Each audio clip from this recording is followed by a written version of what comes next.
자, 우리 같이 1장 18절 성경 말씀 펴보시고요. 한번 같이 또 읽어볼까요? 1장 18절 말씀. 너무나 유명한 말씀입니다. 암기하셔도 좋고요. 많은 분들이 암기하시는 말씀입니다. 1장 18절 말씀 읽겠습니다. 시작. 십자가의 도가 멸망하는 자들에게는 미련한 것이요 구원을 받는 우리에게는 하나님의 능력이라. 십자가의 도가 우리에게는 하나님의 능력이다. 할렐루야. 아멘. 해답은 오직 십자가입니다. 인생에 문제가 있으십니까? 해답은 십자가입니다. 고민이 있으십니까? 해답은 십자가입니다. 마음이 아프십니까? 해답은 십자가입니까? 여러분, 오늘 이 고린도 전서 말씀은 우리에게 특별히 사도 바울이 모든 어떤 어려움들과 문제들, 분쟁과 다툼과 시기, 하나 되지 못함의 해답은 뭐라고요? 십자가다라고 말씀하고 있습니다. 십자가다. 우리 전 세계가 하나 되지 못하고 있고, 우리나라가 또 갈라져 있고, 또 지형적으로 갈라져 있고, 또 사람과 사이가 갈라져 있고, 가족끼리 갈라지고, 직장에서 갈라지고, 나눠지고, 분쟁하고 시기하고, 이 모든 것의 해답은 십자가다. 여러분, 우리는 해답을 갖고 있는 사람입니다. 해답을 없는 교회 밖에, 예수님 밖에 있는 사람들, 해답을 모르는 사람이죠. 그러면 여러분, 해답을 아는 사람이 문제를 풀어가야 되겠습니까? 해답을 모르는 사람한테 문제를 풀어봐라라고 해야 되겠습니까? 해답을 아는 사람이 문제를 풀어가야 되겠죠. 그러면 여러분, 예수를 믿는 우리들이, 여러분들이 그 문제의 해답을 찾아서 십자가를 들고 가셔야 됩니다. 우리가 가는 곳마다 문제들이 해결돼야 됩니다. 뭘로요? 내가 아니라 십자가로 인하여서, 하나님의 능력으로. 왜냐? 십자가는 하나님의 능력이기 때문입니다. 그 십자가가 뭡니까? 바로 예수 그리스도이신 것이죠. 그래서 해답은 십자가입니다. 예수 그리스도이십니다. 고린도전서는 누가 썼느냐?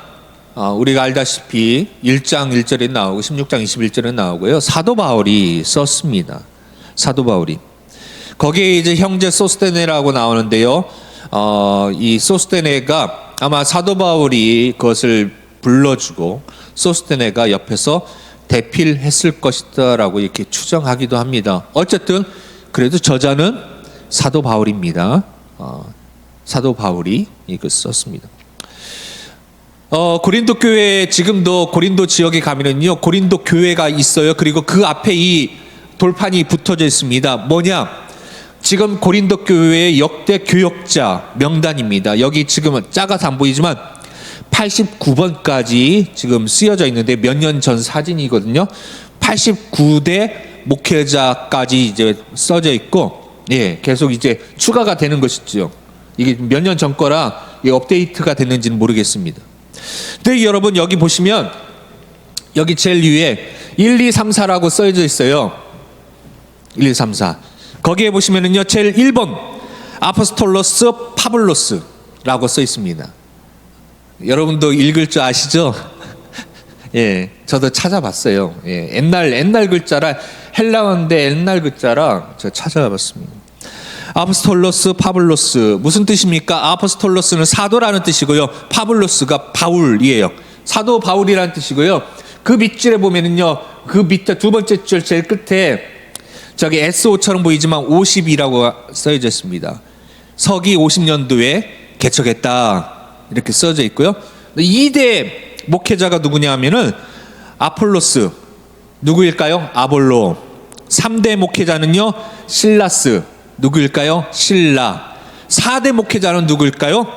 소스테네스. 어떻게 알았어요? 어디가요? 예. 저기 써 있구나, 한글로. 저는 위에만 봤는데. 예. 소스테네예요. 그래서 오늘 1장 1절에 나오는 바울과 소스테네는요, 1대 목회자, 개척자와 4대 목회자의 관계가 됩니다. 근데 그 소스테네가 4대 목회자였으니까요. 그래서 일단은 그래서 이렇게 편지를 같이 이제 대필하면서 사도 바울이 썼습니다. 뭐 언제 썼느냐? 아마 바울이 3차 전도 여행 중에 에베소를 떠나기 전에 54년에서 55년경에 썼을 것이다. 돌파는 뭐냐? 이 성경에 나와 있는 것인데요. 갈리오라고 하는 총독이 있었습니다. 그가 51년부터 52년 사이에 여기 아가야라고 하는 이 고린도 지역의 총독이었습니다. 총독이 이제 그 기간을 마치고 임기를 마치고 황제 글라우디오에게 그 뭐랄까요? 축하를 받은 그 내용을 여기다 이렇게 새겨 놓은 거예요.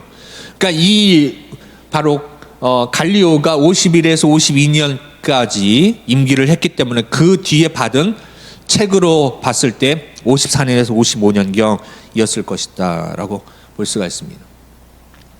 자, 고린도 도시는 어떤 도시이냐 하면 이 양쪽으로 쏙 볼록하게 그 모래시계 아시죠? 모래시계 그 볼록한 것처럼 이 대륙의 이 땅에 볼록하게 이렇게 가장 얇은 지역 그 근처에 있습니다. 무슨 말이냐? 배가 다니기 좋은 곳이에요.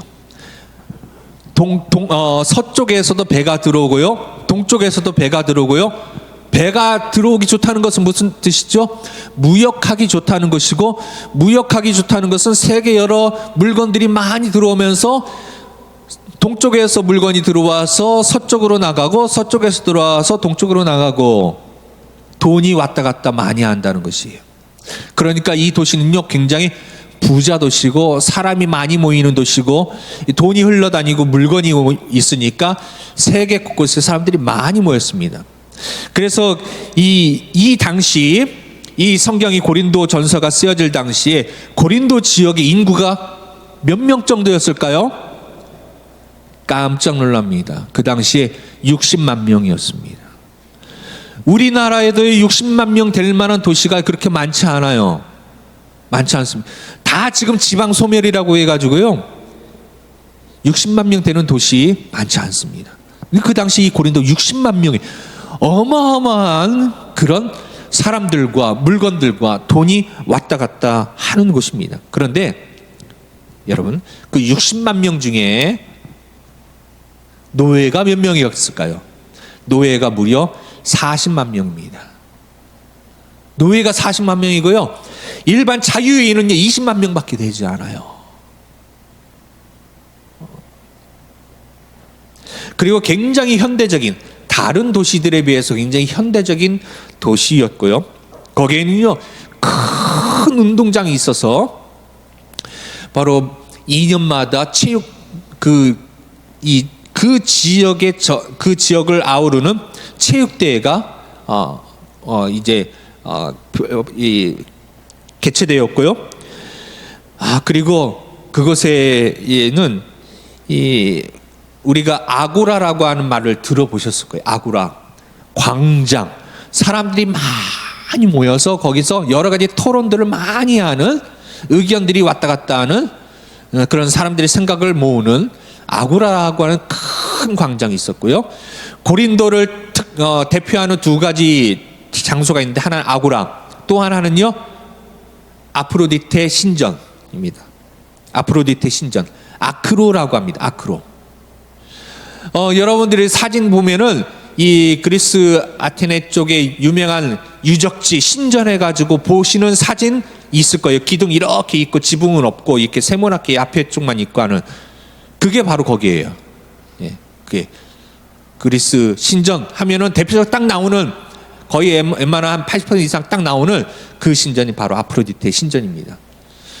이 여담으로 아프로디테가 이렇게 해가지고 우리가 잘 아는 그런 영어 단어가 나왔어요. 이 말과 이 말은 전혀 연관성이 없는데 뭘까요? 아프로디테는요 여신이에요. 여신전인데요. 거기에 이 신전은 알다시피 그 당시에 이런 이방 신전들은 대부분이 남 사제도 있었지만 여자 사제가 많이 있었고, 이 고린도 지역에 나중에 또 기회가 되겠지만 여 사제들과 거기 이제 어떤 종교적인 그런 행사, 즉 그들만의 제사를 지내기 위해서 올 때에 그 제사를 드리러 오는 사람들은요 거의 다 남성들입니다. 여성들은 거의 못 와요. 다 남성들이고요. 그리고 그 안에 신전 안에는 여러 개의 방들이 있습니다. 그리고 거기는 여사제들이 있어요. 그들이 드리는 제사는 뭡니까? 음란함입니다. 음란함. 그것이 그들이 섬기는 신을 감동시켜서 흥분하게 시켜서 축복의 비를 내리고 축복을 내린다라고 그렇게 생각한 것이에요. 모든 거의 대부분의 지역들의 우상들이 이래요. 그런데 특별히 고린도 지역은 더 심했습니다. 자, 아프로디테 영어로 어떻게 바뀌었을까요? 여성들이 많이 알고 있는 광고에도 많이 나왔어요. 비너스. 비너스가 아프로디테라는 이 여신의 이름이 영어로 비너스가 되는 것입니다. 이처럼 사람들이 모이기 좋아하고 한쪽으로는 이제 광장이 있고 철학적인 이야기를 많이 합니다. 그래서 이런 곳에서 철학자들은 많이 나오고요.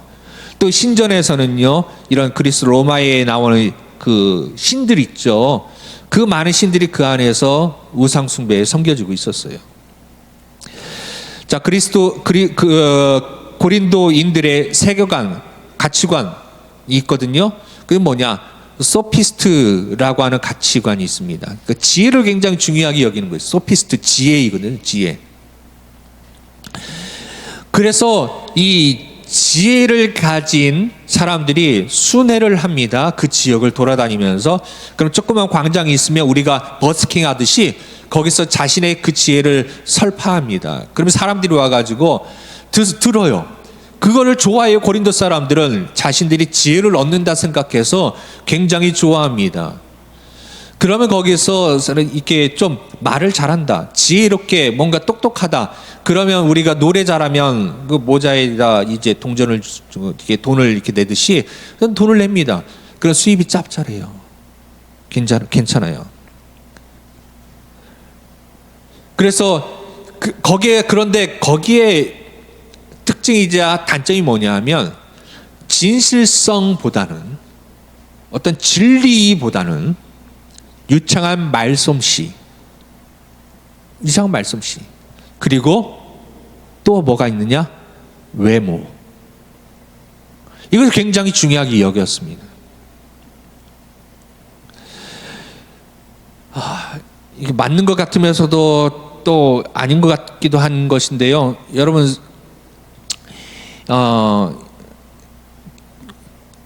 우리 설교를 잘한다 못한다 뭐 이렇게 평가하기가 참 그렇습니다만, 대부분의 성도들이요, 어떤 설교를 좋아하느냐? 재밌는 설교를 좋아해요. 재밌는 설교를 좋아해요. 웃긴 설교를 좋아해요. 그리고 이왕이면 목사님이 좀 잘생겼으면 좋아해요. 목회자를 청빙할 때에도 말 잘하고 외모가 좋은 그런 목회자들이 요즘에 인기입니다. 근데 이때도 그랬어요. 그러니까 외모가 키도 크고 얼굴도 잘생기고 말을 잘하면 인기가 있어서 이 사람들은요 어떻게 됐냐? 스카웃됩니다. 돈 많은 부잣집에 가정교사로 스카우트가 돼요. 높은 연봉을 받고 월급을 받으면서 그 돈 많은 부잣집의 자녀들을 가르칩니다. 상류층의 자녀들 교육을 합니다. 그리고 이 고린도 지역의 세계관은 그래서 손으로 일하는 것을 부끄러워합니다.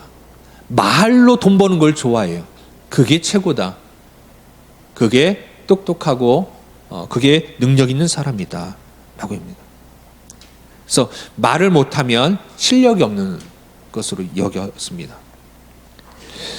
그래서 거기서 이제 말을 잘하고 사람들이 인기 있게 되어지면 제자들을 받기 시작해요. 그리고 자신의 이름을 학파를 만듭니다.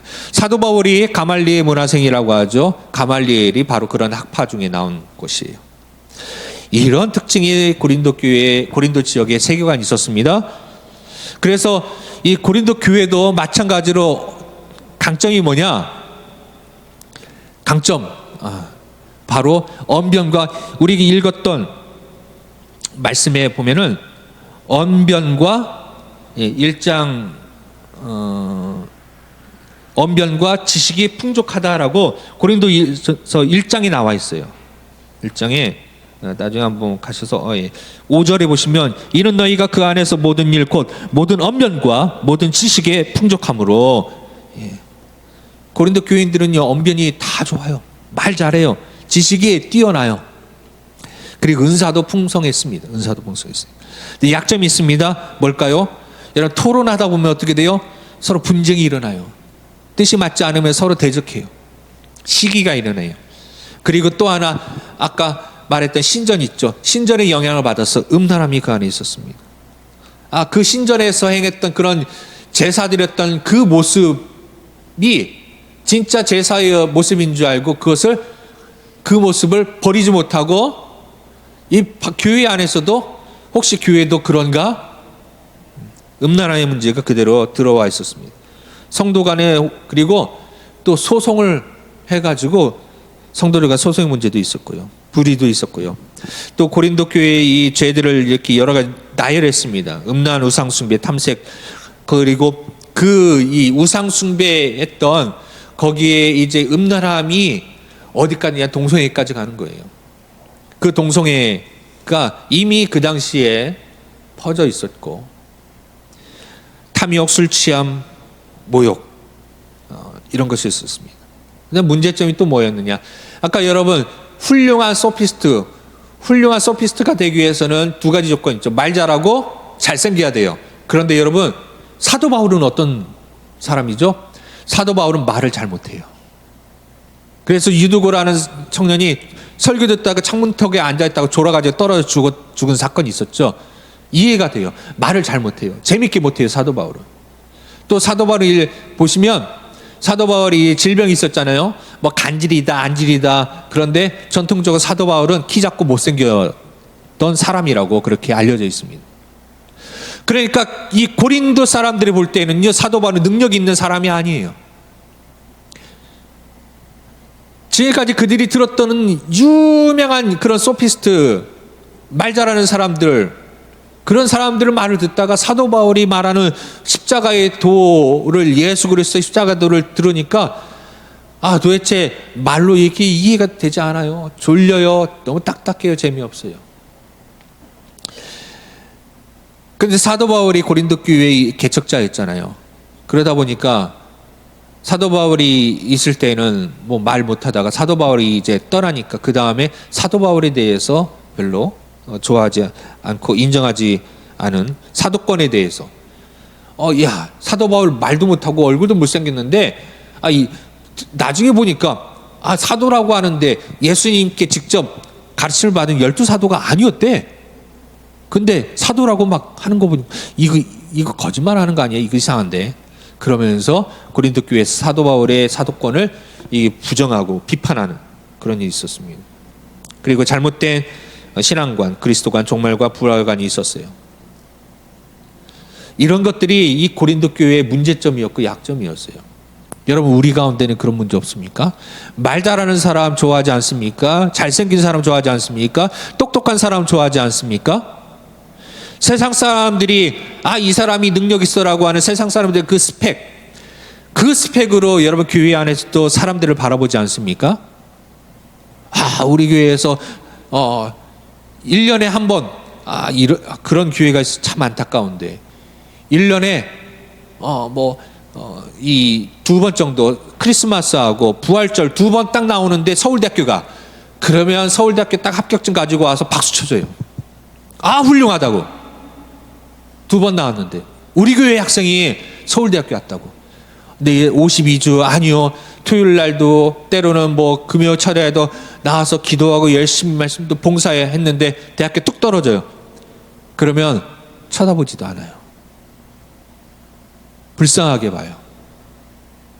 그 사람은요, 창피해서 고개를 들고 못 들고 사람들이 시선이 따가워서 아유, 맨날 교회 일만 하더니 대학교도 못 갔네. 맨날 교회 일만 하고 맨날 기도만 하고 그러더니 대학교도 못 갔어. 그래서 교회를 떠나요. 고린도 교회의 모습이고 우리의 모습이에요. 여러분, 고린도 교회만 이렇게 문제가 있었던 게 아니죠. 지금 우리 안에도 이런 문제가 있는 것입니다. 그러므로 사도 바울이 얘기하는 이 말씀은요, 2000년 전에 그들의 문제가 아니라 바로 지금 우리의 문제가 되는 것이에요. 그러므로 사도 바울이 고린도 교회에 권면하는 말씀은 지금 우리에게도 여전히 적용이 되어지는, 우리가 꼭 들어야 될 그런 말씀인 것이죠. 성경을 보시면 1장 10절, 11절, 3장 3절에 말씀이 있는데 한번 쭉 읽어보도록 할까요? 시작. 형제들아, 내가 우리 주 예수 그리스도의 이름으로 너희를 권하노니 모두가 같은 말을 하고 너희 가운데 분쟁이 없이 같은 마음과 같은 뜻으로 온전히 합하라. 11절. 내 형제들아, 근로의 제 편으로 너희에 대한 말이 내게 들리니 곧 너희 가운데 분쟁이 있다는 것이라. 3장 3절. 너희는 아직도 육신에 속한 자로다. 너희 가운데 시기와 분쟁이 있으니 어찌 육신에 속하여 사람을 따라 행함이 아니리요. 자, 세 절인데요. 세 절에 공통 반복되어지는 세 절에 나오는 단어가 뭡니까? 분쟁입니다. 분쟁. 이 안에 분쟁이 있었어요. 능력 있으면 뭐합니까? 잘 믿으면 뭐합니까? 실력 있으면 뭐합니까? 가는 마다 다툼이 일어나. 아니, 내가 서울대학교 나오고 내가 대기업에 다니고 내가 돈이 많고 내가 똑똑하고 뭐합니까? 내가 가면 다 깨지고 사람들이 막 싸우고 그럼 무슨 소용이 있습니까? 그 지혜로 뭐 하는 겁니까? 세상을 이롭게 하는 것이 아니라 세상을 더 복잡하게 만들고 사람들을 아프게 하는 것이 아닙니까? 분쟁이 막 일어나는 것이에요. 이 안에서 서로 뭐라고요? 내가 더 똑똑하다고, 내가 더 능력이 많다고. 안타깝지만 우리 교회에는 뭐 그런 모습이 없지만은 조금 더 큰 교회 가면은 꼭 그렇습니다. 뭐 어떤 기관에 뭐 장이 되려고 하면은 서로 내가 자격이 있다고 서로 다퉈요. 그런 일도 있어요. 그래서 여러분, 고린도 이 전서를 보시면 지혜라는 말이요, 몇 번 나와요? 모르시죠? 앞에 보시면 알아요. 몇 번 나와요? 34번 나와요. 지혜가. 그만큼 이 사람들이요, 내가 똑똑해, 네가 똑똑하냐, 내가 더 똑똑해, 서로 이 똑똑한 거 가지고 막 싸우는 거예요. 뭐 때문에 분쟁한다고요? 내가 똑똑하다고, 내가 잘났다고 자랑하는 거예요. 그게 고린도 교회의 문제예요. 분쟁의 원인이에요. 그럼 내가 똑똑하다고 자랑하지 마세요. 변을 익을수록 고기를 숙인다고 주님도 겸손하라고 말씀하셨습니다. 그것으로 뭐 해야 됩니까? 똑똑한 거 가지고 뭐 해야 됩니까? 섬기라고 우리에게 지혜를 주신 것이에요. 우리에게 왜 건강을 주셨습니까? 연약한 자를 섬기라고. 우리에게 왜 부함을 주셨습니까? 가난한 자를 섬기라고. 우리에게 왜 지혜를 주셨습니까? 실력이 없고 또 어떻게 할지 지혜가 부족한 자를 도우라고, 흘려보내라고, 가두라고, 채우라고, 배를 계속 채우라, 내 주머니 채우라고. 그게 아니라 우리는 통로인 것입니다. 축복의 통로인 것이에요. 저금통이 아니에요. 통로인 것입니다. 통로. 흘려가야 됩니다. 하나님의 복음은 우리에게 주신 은사를 그래서 여러분 활용하셔야 됩니다. 활용하지 않은 은사를 활용하지 않으면 은사를 소멸돼요. 마찬가지로 모든 것들도 하나님의 축복과 부유함도 마찬가지입니다. 분쟁 이유는 그래서 여러분, 분쟁 이유는 1장 5절 아까 말씀드렸던 것처럼 너무나 똑똑해요. 너무나 잘난 사람이 많아요. 너무나 말을 잘해요. 그래서 문제예요, 지금. 어찌 보면 교회는 똑똑한 사람이 필요한 것이 아니라 기도하는 사람이 필요합니다. 교회는 똑똑한 사람이 없어서 망하는 것이 아니라 기도하는 사람이, 겸손한 사람이 없어서 망하는 것이고요. 교회는 말을 잘 못해가지고 은혜가 없는 것이 아니라 겸손하게 십자가를 붙잡지 못해서 은혜가 없는 것이죠. 그래서 사도 바울이 말합니다. 이 분쟁의 해결책 뭐냐? 분쟁을 어떻게 해결하느냐? 뭐라고요? 십자가다. 해답은 십자가다. 해답은 십자가다. 그래서 십자가의 도가 하나님의 능력이다. 십자가의 도를 자랑하라. 너희에게 증거할 때, 내가 너희에게 이 복음을 증거할 때 뭐만 증거했다고요? 십자가만 전했다. 내가 가말리의 문화생이고 내 혈통에서 유대인이고 이런 거 아니다. 자랑하지 않았다. 십자가만 전했다. 하나님의 도가 하나님의 지혜이다. 너희는 육에 속한 사람이 되지 말고 신령한 자가 되어라 라고 말합니다. 여러분, 이 말씀을 듣고 이 고린도 교회 원독자들은 어떤 깨달음이 있었을까요? 바로 그들이 분쟁하고 있는 이유가 사도 바울이 처음 전한 십자가의 도를 잃어버렸기 때문에, 그 십자가의 도로부터 멀어졌기 때문에. 그 십자가의 도는 뭡니까? 예수 그리스도, 오직 예수로부터 멀어졌기 때문에, 오직 예수가 아니라 다른 훌륭한 철학자들, 훌륭한 사상가들, 그걸 막 짬뽕하고 있기 때문에 우리 교회가 이처럼 분쟁이 일어나고 문제가 생겼구나라는 것을 그들은 깨달았을 것입니다. 저는 이런 깨달음이 오늘 우리 교회 여러분들에게도 임하시길 바랍니다. 뭐가 문제일까? 무엇 때문에 안 될까? 그럼 바로 고린도 교회의 문제가 바로 나의 문제인 것을 깨달을 수 있기를 바라요. 참 지혜와 능력은 뭡니까? 세상의 말과 세상의 지식이 아니라는 것입니다. 미련하다고 생각되는 그 십자가에 못 박히신 그리스도를 전하는 것이 하나님의 능력이다, 하나님의 지혜이다라고 사도 바울은 강하게 말하고 있습니다. 여러분, 그것을 자랑하시기 바랍니다. 십자가에 못 박히신 예수 그리스도를 여러분 자랑하시기 바랍니다. 그것이 바로 우리의 능력임을 믿으시기 바랍니다. 이 한 주간도 십자가 붙잡고 예수 그리스도 붙잡고 승리하시기를 주님으로 축원합니다. 아멘.